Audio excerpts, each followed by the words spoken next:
Caregiver burnout is a big issue in caregiving. What advice would you give somebody on preventing caregiver burnout and managing its effect on um, his or her family and other relationships?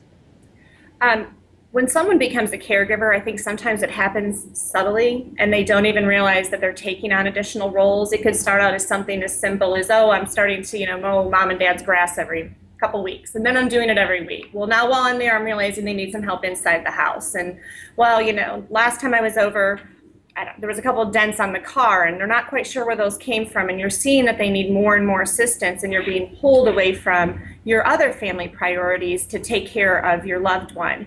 Um, and again, I think it happens so subtly that months or years down the line, you don't even realize how much time that you're doing to become a caregiver.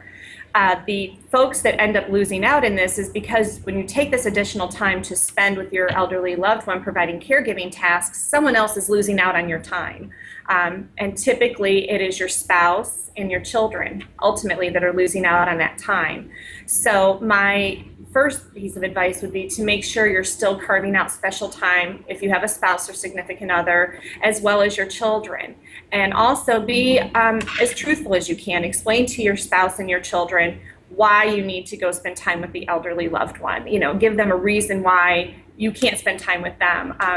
In my experience, I was the primary caregiver for my father, and my children at the time were younger as he transitioned from living with us into a nursing environment. And I would go to the nursing home quite frequently and bring things to him and do different things and still oversee all of his care. And my children truly didn't understand why I wasn't home a lot, because I worked during the day and would have to do these things in the evening. So it was a lot more of explaining to them why I needed to do this, and also to give them special time as well. Like, okay, Saturday is, pick your day, whatever you want to do, it's your fun day, to make them feel like they weren't losing out as much.